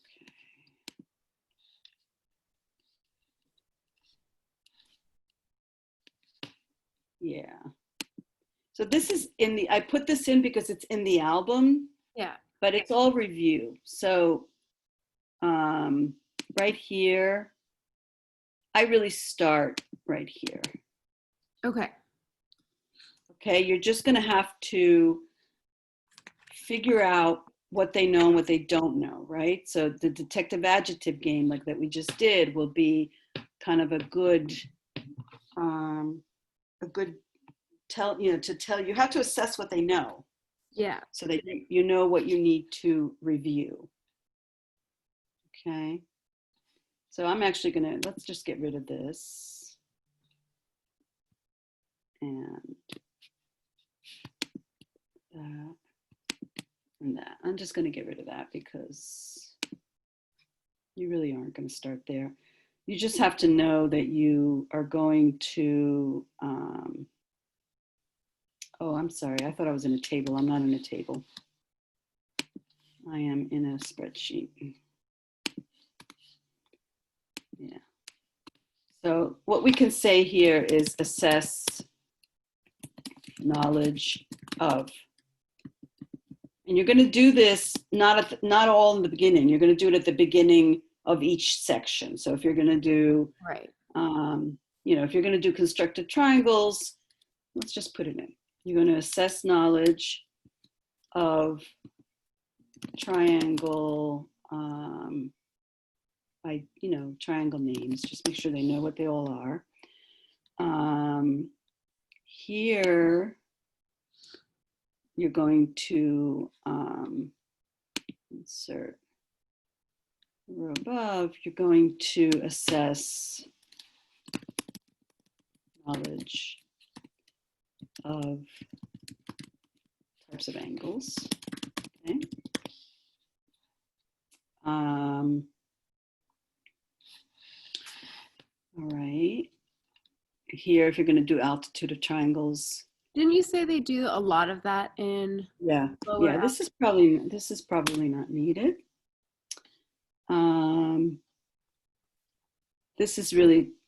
This should be reviewed, but they don't always get to this, so I'm going to leave it in. The only thing I would say, I was talking to Tammy about geometry and Tammy and Razy, and they're just like, we don't get in as much geometry as we're supposed to. So that's what happens. So so you're going to no have to review with what they're up to. Right. No, and I know I'll assess them. I'm just trying to I know my mapping of the year. You're telling me that it's going to get shorter and shorter and shorter, but yeah. This is a lesson, but I wouldn't even bother doing it. Yeah. Okay. I'm going to get rid of that. Just for me, it helps me think about in an ideal world, where would I go? And then I can pace it accordingly. So I could say that this is really review, right? This is stuff that they have. Review. Okay. That makes sense. This is review. This is review. This should be review. Okay. So really, this is where you're really starting. Right. That's what I had in my notes, and that's why I was like, where does? I'm going to get rid of constructed triangles. Should not be here.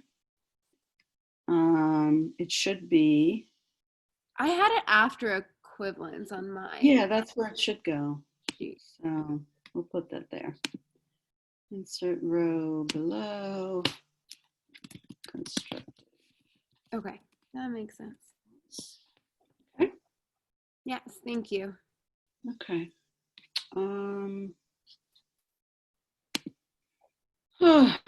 Okay. What else? I was gonna say that when Shannon was there, she was saying that like there's stuff that's missing, like from the geometry stuff or the math stuff. Like What do you mean stuff that's missing? You mean I don't know, materials that are she's just missing? like there just might not be right. Like what was she saying that there might just not be complete sets of things and like I don't know, just Yeah, well, I think she said there's also for